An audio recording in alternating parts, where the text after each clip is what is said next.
Means വണ്ടി Toyota ഇന്നോവയാണ്. Innova 2006 model വണ്ടിയാണ്. ഇത് വന്നിരിക്കുന്നത് full work, full checkup. Second hand എടുത്താണ് വണ്ടി കസ്റ്റമർ. സെക്കൻഡ് ഹാൻഡ് എടുത്തിട്ട് പെയിൻറ്റിങ്ങും കാര്യങ്ങളൊക്കെ ചെയ്തിട്ടുണ്ട്.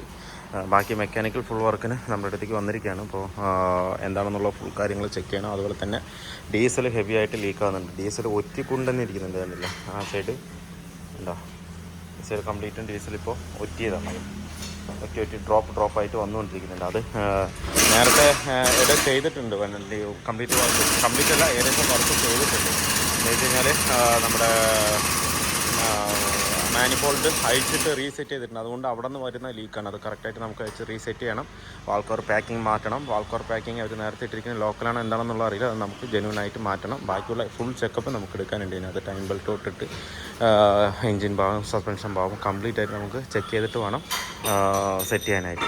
അത് ചെക്ക് ചെയ്തിട്ട് നമുക്ക് എന്തൊക്കെ കംപ്ലയിൻ്റ് ഉണ്ടെന്നുള്ള കാര്യം ഇതിനകത്ത് നോക്കാം. അപ്പോൾ ഇതിൽ ഫ്രണ്ട് സസ്പെൻഷനാണ് നമുക്ക് ആദ്യം നോക്കേണ്ടത്. സ്റ്റിയറിങ്ങിൻ്റെ ബോൾട്ടിൻ്റെ കാര്യങ്ങളൊന്നും ഷേക്ക് കാര്യങ്ങളൊന്നും കിട്ടുന്നില്ല. പക്ഷേ സ്റ്റഡിൻ്റെ മൗണ്ട് പോയിട്ടുണ്ട്. അതുപോലെ ഷോക്കിൻ്റെ ആക്ഷനും വണ്ടി രണ്ടെങ്കിൽ കസ്റ്റമർ എത്തി ഓടിക്കുമ്പോൾ തന്നെ വണ്ടി ഇങ്ങനെ ജമ്പ് ചെയ്തിട്ടാണ് പോകുന്നത്. കസ്റ്റമർക്ക് കറക്റ്റായിട്ട് ഞാൻ പറഞ്ഞു കൊടുത്തു. അത് ഈ ഷോക്കിൻ്റെ കംപ്ലയിൻറ്റ് കൊണ്ടാണ് ഇത് കൂടുതൽ. ഷോക്ക് ഡെഡ് ആയതുകൊണ്ടാണ് നമുക്ക് ഈ സ്പ്രിങ്ങിൻ്റെ ആക്ഷൻ ഇങ്ങനെ ജമ്പ് ചെയ്ത് പോകുന്നത്. നമുക്ക് ഹമ്പൊക്കെ ചാടിക്കഴിഞ്ഞാൽ ഒറ്റ ജമ്പിങ്ങിൽ നിൽക്കേണ്ടത് വൈബ്രേറ്റ് ചെയ്തുകൊണ്ടേ ഇരിക്കും. അത് നമ്മുടെ ഷോക്കിൻ്റെ കംപ്ലയിൻറ്റ് കൊണ്ടാണ് വരുന്നത്. അപ്പോൾ ഷോക്ക് എന്തായാലും മാറണം. പക്ഷേ ഈ സൈഡ് സ്റ്റിയറിംഗ് ബോൾട്ടിൻ്റെ അപ്പറാം ബോൾട്ടിൻ്റെ ലോവർ ബോൾട്ടിന് നമുക്ക് ഇങ്ങനെ കയ്യിൽ ഷേക്ക് ചെയ്ത് അത്രത്തോളം കിട്ടില്ല. ഹബ്ബ് ഷേക്കണമെങ്കിൽ മാത്രമേ കിട്ടുള്ളൂ. അപ്പോൾ അത് നമുക്ക് ഒന്നുകൂടെ പൊക്കിയിട്ട് നോക്കാം. പക്ഷേ സ്റ്റിയറിംഗ് ബോൾട്ടിൻ്റെ ഈ സൈഡ് പക്കയാണ്, ഷേക്കില്ല. ഈ സൈഡ് ഹബ്ബ് നല്ല പ്ലേ ആണ് കേട്ടോ. ഇത്രയും പ്ലേ ഉണ്ട്. പക്ഷേ ഇത്ര പ്ലേ ഉണ്ടായിട്ട് അടക്കം വണ്ടിക്ക് നമ്മൾ ഓടിച്ച് നോക്കുമ്പോൾ യാതൊരുവിധ ബുദ്ധിമുട്ടും നമുക്ക് ജമ്പിങ്ങിൻ്റെ ഫീലിംഗ് അല്ലാതെ വേറൊരു പ്രശ്നം നമുക്ക് ഇതിനകത്ത് തോന്നിയിട്ടില്ല. ഒരു ചെറിയൊരു സൗണ്ടോ കാര്യങ്ങളോ ഒന്നും തന്നെ വന്നിട്ടില്ല. പക്ഷേ ഇത്രത്തോളമായി. അതാണ് ഇന്നോവ കാര്യം. ഇന്നോവ നമ്മൾ എത്ര കംപ്ലയിൻറ്റ് സസ്പെൻഷൻ പാർട്ടിൽ കംപ്ലയിൻറ്റ് വന്നാൽ അതിൽ നമുക്കറിയില്ല. ഷോക്ക് കംപ്ലീറ്റ് ആയിട്ട് വീക്ക് ആകുമ്പോൾ, അല്ലാന്നുണ്ടെങ്കിൽ ഹാർഡാകുമ്പോൾ, അല്ലാന്നുണ്ടെങ്കിൽ നമ്മളൊരു സൗണ്ട് വരുമ്പോൾ മാത്രമേ നമുക്ക് കറക്റ്റായിട്ട് അറിയാൻ പറ്റുള്ളൂ. എല്ലാ ദിവസവും നമുക്ക് ഒന്നും തന്നെ അറിയില്ല. അതാണ് ഇത്രത്തോളം ഷേക്ക് ഉണ്ട്. ഹബ് ഷേക്കാണ്. ഇപ്പോൾ നമുക്കൊന്ന് വണ്ടിയിൽ വിറ്റ് ചെയ്യാൻ നോക്കാം.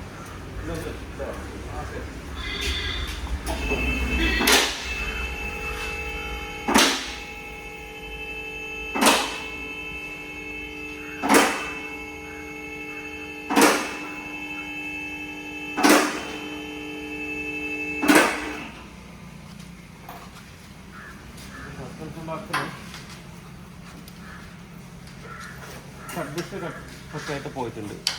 നമുക്ക് വണ്ടിയുടെ സ്റ്റെബിലിറ്റി കൺട്രോൾ ചെയ്യുന്ന ഒരു പാർട്ടാണ് നമുക്ക് സ്റ്റെബിലൈസർ റോഡെന്ന് പറയുന്നത്. അതിൽ കട്ട് ബുഷ് പക്കാ പോയിട്ടുണ്ട്. അപ്പോൾ അത് നമുക്ക് റീപ്ലേസ് ചെയ്യണം. ബോൾ ജോയിൻറ്റ് കുഴപ്പമില്ല, ലോവർ ആം ബോൾ ജോയിൻറ്റ് കുഴപ്പമില്ല. അപ്പർ ആം ബോൾ ജോയിൻറ്റ് നേരിയ ഷേക്ക് ഉണ്ട്. അപ്പോൾ അത് നമുക്ക് ചേഞ്ച് ചെയ്യാനുണ്ട്. ഈ സൈഡ് ലോവർ ആം ബോൾ ജോയിൻറ്റ് അത്യാവശ്യം നല്ല ഷേക്ക് ഉണ്ട്. അപ്പോൾ അത് നമുക്ക് മാറ്റണം. ഈ സൈഡിൽ അപ്പറാം ബോൾ ജോയിൻറ്റും നല്ലൊരു ഷേക്ക് ഉണ്ട്. പക്ഷേ ഈ ഷേക്ക് വരുന്നത് നമുക്ക് ഫ്രണ്ട് വീൽ ബെയറിങ്ങിൻ്റെ ഹബിൻ്റെ ഷേക്കാണ് അതിനകത്ത് വരുന്നത്. ലോവർ ആം ബുഷ് വലിയ ക്രാക്കായിട്ട് നമുക്ക് തോന്നുന്നില്ല. എങ്കിലും നമുക്ക് എന്തായാലും ലോവർ ആം ബോൾ ജോയിൻറ്റ് കാര്യങ്ങൾ അഴിക്കുമ്പോൾ ആ സാധനം അഴിച്ചിട്ട് നമുക്ക് ഒന്നുകൂടെ ചെക്ക് ചെയ്യാം. പക്ഷേ ഡീസലിൻ്റെ ലീക്ക് ഹെവി ആയിട്ട് നമുക്ക് ഡ്രോപ്പായി വെട്ടിക്കൊണ്ടിരിക്കുക. കാണുന്ന മൊത്തം ഡീസലിൻ്റെ അംശമാണ്. അത് മൊത്തം ഡ്രോപ്പായി വന്നതിൻ്റെ ഇതാണ്. അപ്പോൾ മുകളിൽ നിന്ന് ആ വാൾക്കറിനാണ് കംപ്ലീറ്റ് ആയിട്ട് വരുന്നത്. അതുപോലെ എൻജിൻ ബെൽറ്റ് ഗിയർ ബോക്സ് ചെയ്ത് നമുക്ക് ഇതിനകത്ത് മാറ്റണം. പിന്നെ ടൈമിങ്ങിൻ്റെ സൈഡ് നമുക്ക് അഴിച്ച് നോക്കാം. അഴിച്ച് നോക്കിയിട്ട് ചെയ്യാം. പിന്നെ അതുപോലെ തന്നെ ക്ലച്ച് നല്ലോണം റേസ് ആവുന്നുണ്ട്. അപ്പോൾ ക്ലച്ച് നമുക്ക് കൈയോടെ ഇതിനകത്ത് മാറ്റി വരണം. ക്ലച്ച് ലൂപ്പിൻ്റെ ക്ലച്ചിൻ്റെ എടുത്ത് സ്റ്റാമ്പ് ജോയിൻറ്റ് വലിയ കുഴപ്പമില്ല. ബാക്കിൽ മാത്രം ചെറിയൊരു നേരിയ ഷേക്ക് ഉണ്ട്. അതൊന്ന് ചിലപ്പോൾ ഗ്രീസ് ചെയ്താലേ നിൽക്കും. നേരത്തെ അടിച്ചാൽ ഇതിൽ സ്പോട്ടൊക്കെ വെച്ചിട്ടുണ്ട്. കുഴപ്പമില്ല. അപ്പോൾ നോക്കിയിട്ട് അത് ചെയ്യാം. അതുപോലെ തന്നെ ഇവിടുത്തെ ബാലൻസ് റോഡിൻ്റെ ബുഷ് കംപ്ലീറ്റ് ആയിട്ട് പോയിട്ടുണ്ട്. ഇത് നമുക്ക് വണ്ടിയുടെ സ്റ്റെബിലിറ്റി നിലനിർത്തുന്ന ഒരു സാധനമാണ് ബാക്ക് സൈഡ്. ഇത് പോയി കഴിഞ്ഞ് കഴിഞ്ഞാൽ ബാക്ക് നമുക്ക് ഇങ്ങനെ ആഞ്ചി ഒളിഞ്ഞ് പോകും. അതേപോലെ തന്നെ ഫ്രണ്ടിലെ സ്റ്റെബിലൈസറും ഇത് നമുക്ക് മസ്റ്റാണ്. അതിലെ ബുഷ് പക്ക കറക്റ്റായിരിക്കണം. ഇല്ലാന്നുണ്ടെന്നുണ്ടെങ്കിൽ വണ്ടിക്ക് യാതൊരു വിധ കംഫർട്ട് ഉണ്ട്. നമ്മൾ എത്രത്തോളം വർക്ക് ചെയ്തിട്ടും കാര്യമില്ല. ഷോക്ക് മാറി, സസ്പെൻഷൻ മാറി, ഇനിയിപ്പോൾ 10,000 ചിലവാക്കിയിട്ട് 20,000 ചിലവാക്കി 30,000 ചിലവാക്കിയിട്ടും കാര്യമില്ല. ഈ ഒരു 200 രൂപ ബുഷ് കംപ്ലൈൻ്റ് ആണെന്നുണ്ടെങ്കിൽ വണ്ടിക്ക് യാതൊരു വിധ കംഫർട്ട് ഉണ്ടാവില്ല. അടുത്ത് വേണ്ട, ബുഷ് ഒട്ടും തന്നെ ഇല്ല, കംപ്ലീറ്റും പോയിരിക്കുകയാണ്.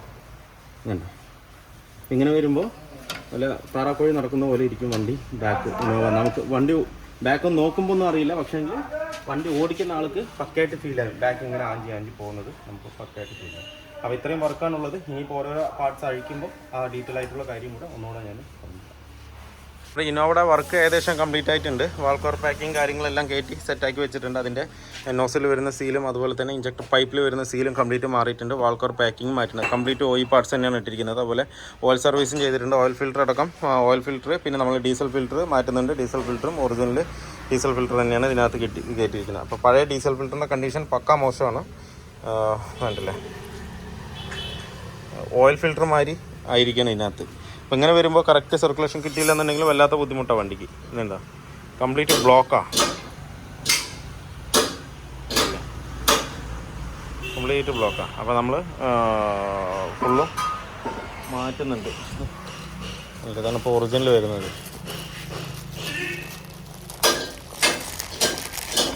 എങ്ങനെ ഇരിക്കണം അതിൻ്റെ ഹോളുകൾ ഇതിലിരിക്കുന്നതെന്ന് പറഞ്ഞു കഴിഞ്ഞാൽ ഫുള്ളും ബ്ലോക്കായി അതിനകത്ത്. അപ്പോൾ എന്തായാലും നമുക്കിത് മാറ്റാം. അതുപോലെ നമ്മളിപ്പോൾ ചെയ്ത് വെച്ചിരിക്കുന്നതെന്ന് പറഞ്ഞു കഴിഞ്ഞാൽ ഫ്രണ്ട് സസ്പെൻഷൻ, ഷോക്ക് മൗണ്ട്, അപ്പറാമിൻ്റെ ബുഷ് കിറ്റ് കംപ്ലീറ്റും, അപ്പറാമിൻ്റെ ball joint, stabiliser, link rod, steering ball joint എൻഡും കുഴപ്പമില്ല. അപ്പോൾ അതുകൊണ്ട് അത് തന്നെ നമ്മൾ ഇട്ടിട്ടുണ്ട്. പിന്നെ ഇതിൻ്റെ 4 വീൽ സ്റ്റഡ് കംപ്ലൈൻ്റ് ആയിരുന്നു. അപ്പോൾ 4 വീൽ സ്റ്റഡ് ഒറിജിനൽ തന്നെ മേടിച്ചിട്ടുണ്ട്. അതുപോലെ ഫ്രണ്ടിലെ ബ്രേക്ക് പാഡ് ഇതിനകത്ത് നമ്മൾ മാറ്റിയിട്ടുണ്ട്. ടി വി എസിൻ്റെ ബ്രേക്ക് പാഡാണ് ഇട്ടിരിക്കുന്നത്. ഇതേപോലെ അപ്പുറത്തെ സൈഡ് നമ്മൾ കംപ്ലീറ്റ് വർക്കും ചെയ്തിട്ടുണ്ട്. പിന്നെ ഇതിൻ്റെ AC ഫിൽറ്റർ മാറ്റിയിട്ടുണ്ട്. AC ഫിൽറ്റർ അത്യാവശ്യം നല്ല ബ്ലോക്കാണ്, കണ്ടില്ലേ. അപ്പോൾ AC ഫിൽറ്റർ നമ്മൾ മാറ്റിയിട്ടുണ്ട്. എയർ ഫിൽറ്റർ മാറ്റിയിട്ടുണ്ട്. കയറ്റിക്കോ, ക്ലീൻ ചെയ്ത് കയറ്റിട്ടോ. ഇതാണ് ഇതിൽ ഉണ്ടായിരുന്ന ഫ്രണ്ട് ഷോക്ക്, കംപ്ലീറ്റ് ഡെഡാണ്. ഇതൊന്നും ഒന്നുമില്ല, വേണ്ട അല്ലേ, വെറുതെ വിട്ടാൽ താഴെ പോവും. ഫുൾ ഡെഡാണ് ഷോക്കുകളൊക്കെ.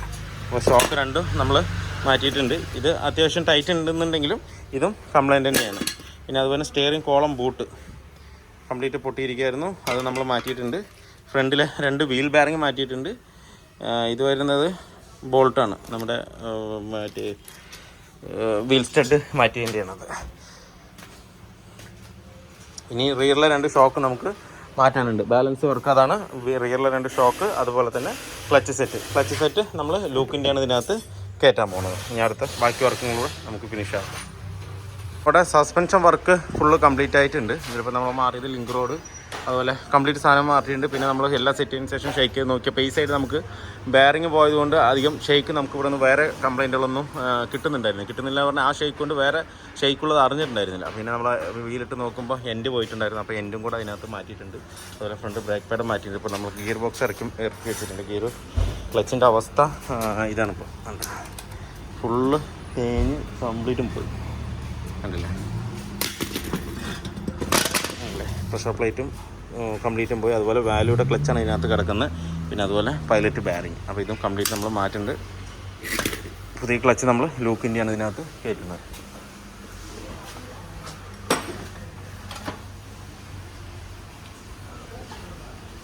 ഇപ്പോൾ നമുക്ക് റിയർ ഷോക്ക് കൂടെ ഇതിനകത്ത് മാറാനുണ്ട്, അതും കൂടെ ചെയ്യും.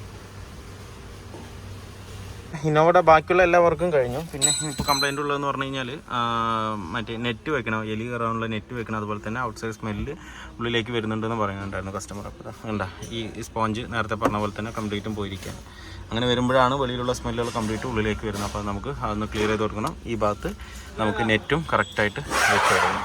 ഇവിടെയൊക്കെ ഒന്ന് നമ്മൾ അഴിച്ച അവസ്ഥയ്ക്ക് ഫുള്ളായി ക്ലീൻ ചെയ്തിട്ട് വേണം തിരിച്ച് കയറ്റാനായിട്ട്. അതുപോലെ തന്നെ നമുക്ക് ഈ ഒരു AC വെൻറ്റ് മാറാനുണ്ട്. കൈയോടെ കൂടിയിട്ട് ആ AC വെൻറ്റ് മാറ്റി. ഇതാണ് പുതിയത് വരുന്നത്, ഒറിജിനൽ ടൊയോട്ട തന്നെ AC വെൻറ്റ് അതിനകത്ത് മാറ്റി.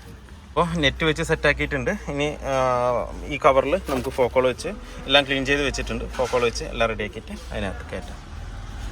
അപ്പോൾ നെറ്റ് കംപ്ലീറ്റ് അതിനകത്ത് വെച്ചിട്ടുണ്ട്. അതുപോലെ തന്നെ ഫോമും വെച്ച് സെറ്റാക്കിയിട്ടുണ്ട്. ഇനി ഒരിക്കലും ആ ബാറ്റ്സ്മാൻ്റെ ഉള്ളിലേക്കും വരില്ല, എലിയുടെ ശല്യം അകത്തേക്ക് കയറാനുള്ള ഒരു ചാൻസും ഇല്ല. എന്താ വെച്ചാൽ കംപ്ലീറ്റ് നമ്മൾ ആ ഭാവം അടച്ച് സെറ്റാക്കിയിട്ടുണ്ട്. ഇനിയിപ്പോൾ നമുക്ക് ഇവിടെയുള്ള പാർട്സുകളും അതുപോലെ വെൻറ്റ് നമ്മളിപ്പോൾ മാറിയിട്ടുണ്ട്. ഇനിയിപ്പോൾ ഇപ്പോൾ ഒന്ന് ക്ലീൻ ചെയ്തിട്ട് കയറ്റാം. അപ്പോൾ നമ്മുടെ ഇന്നോവയുടെ വർക്ക് ഫുള്ളി കംപ്ലീറ്റ് ആയിട്ടുണ്ട്. ഇപ്പോൾ ഇതിൽ നമ്മൾ ചേഞ്ച് ചെയ്തത് engine bed, gearbox bed, front suspension complete work. പിന്നെ അതുപോലെ തന്നെ ഡാഷ്ബോർഡ് ഇറക്കി LED ഒരു നെറ്റ് നമ്മൾ ഇതിനകത്ത് സെറ്റ് ചെയ്തിട്ടുണ്ട്.